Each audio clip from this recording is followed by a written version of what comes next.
Tonight in Greenville with the mayoral race, incumbent Knox White, a Republican, running against Michelle Shane, a Democrat. White has held the seat since 1995. He also said this was the final time he was seeking re-election, and he will continue to serve for another 4 years.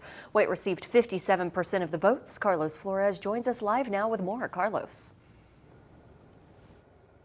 Hey, good evening there, Sydney. That's right. White gave his victory speech around 9 p.m. tonight. Shane also conceded around that time. Now, White ran a campaign praising the direction of Greenville, the way Greenville is going, and the work they are doing to bring the city into the future. Now, White says they will continue to tackle affordable housing, protecting green space, and manage their growth as time goes on. He says he wants these next 4 years to be about finding solutions more than anything. White has been Greenville's mayor since 1995, and with this being his last run for mayor, he told me what he wants his legacy to be. But Unity Park is all about bringing people together. It's an audacious idea to have a beautiful green space in a park that also has a message about people working together. That's what Greenville should be about. That's what my legacy to be. Now, White says with the election behind him, he's ready to get back to work and work together to fight for the people of the city of Greenville. But for now, live in Greenville, Carlos Flores, WYFF News 4. Carlos, thank you. Turning now to the race for the Greenville City Council at-large seat. Incumbent Dorothy Dow, a Democrat, is running against Randall Fowler, a Republican. Dow seeking her second term. She beat Fowler with more than 55% of the vote. Ray Urena joins us live from Greenville City Hall with more from her campaign. Ray. And Nigel, just about an hour and a half ago, Randall Fowler actually called Dorothy Dow to concede the race for Greenville City Council at large. And this will be Dow's second seat on council. And she held her election party tonight at a private home. Now, this upcoming term will be Dow's second on city council. She was first elected in 2019. She says over the next 4 years, she wants to work more on the city's infrastructure, such as stormwater, resilience, and sustainability. Dow also says she will continue to focus on adding affordable and workforce housing. She says she will be monitoring the success of Greenville's new development code, which was adopted earlier this year. Always in everything, protecting our neighborhoods will be the #1 priority. You know, our neighborhoods, we're in the middle of a neighborhood, obviously, and they are what make Greenville so special. And so everything we do has to have our neighborhoods and quality of life for Greenvillians at the forefront for every decision we make. Dow also says she will be looking to manage growth through the city's development code, investing in neighborhood infrastructure, and evaluating how to protect tree canopies. Now, she also told me that she's both humbled and very grateful that voters trusted her with another 4 years on council, and she tells me that she is ready to get back to work. For now, live in Greenville, Ray Urena, WYFF News 4. Ray, thank you. Now to Spartanburg County, where voters once again voted on a penny sales tax. They approved one back in 2017. That penny tax went toward replacing several buildings, including the police department and city and county centers. The penny sales tax has been voted in. It extends the old one another 6 years. County leaders say this tax would cover fixing dangerous roads in the county. It'll fund 577 countywide projects. But at the end of the day, we're going to be able to invest in our roads at a historic level. In fact, we're going to be able to invest in a number of projects, quite frankly, that a lot of counties in South Carolina will not be able to do.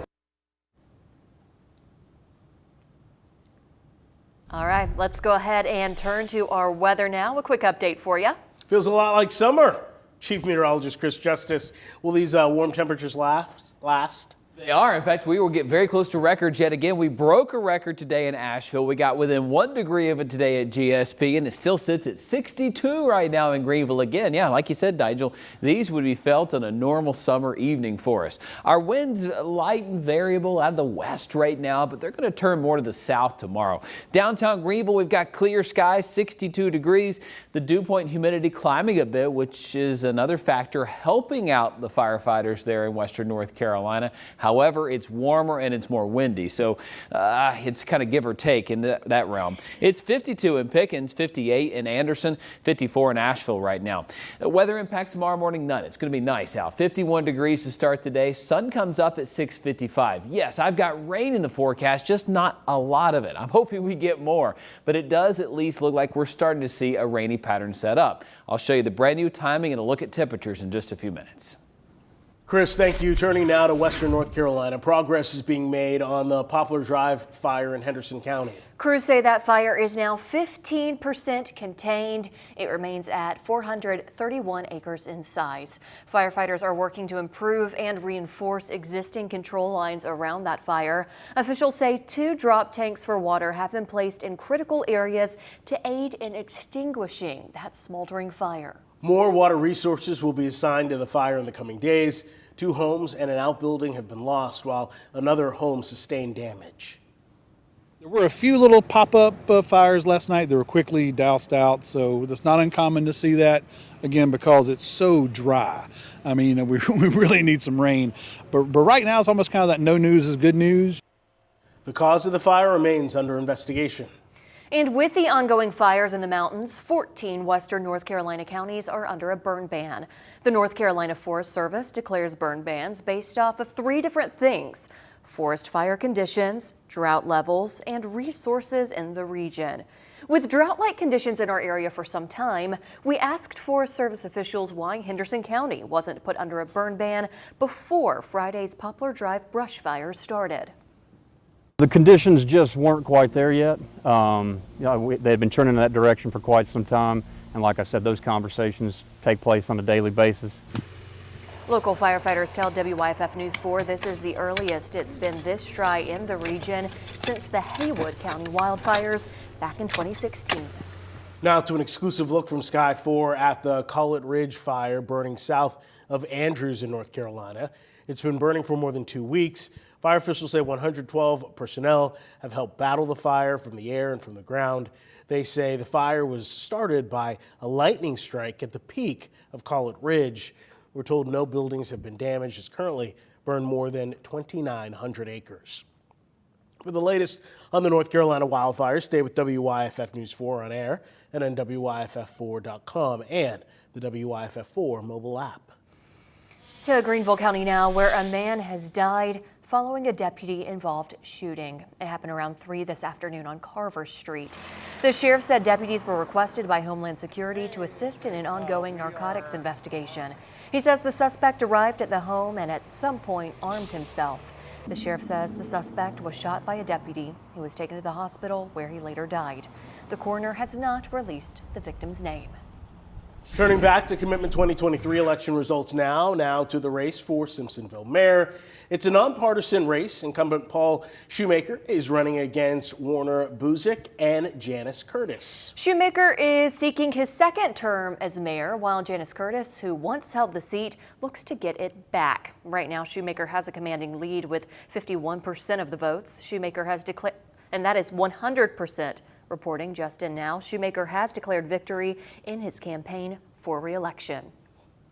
I'm really pleased with the results tonight and just want to thank the Simpsonville voters for entrusting me with another 4 years in the mayor's seat in Simpsonville.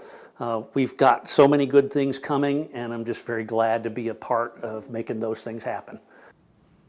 And turning to the race for mayor of Walhalla. It's a nonpartisan race. Political newcomer Sherry Campbell is running against Tim Hall. The winner will replace Danny Edwards, who was decided not to seek a 4th term.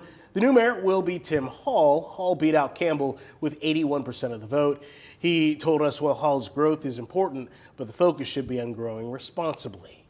And now to the race for mayor of Inman, also a nonpartisan race. Incumbent Cornelius Huff is running against Connie Porter. Huff won re-election with 76% of the vote. And to the mayor in Pickens, it's a nonpartisan race. Isaiah Scipio is running against Lewis Porter. Current Mayor Fletcher Perry is not seeking re-election. Scipio and Porter are both currently serving on city council.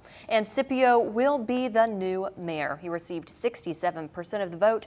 Porter received 33% of the vote.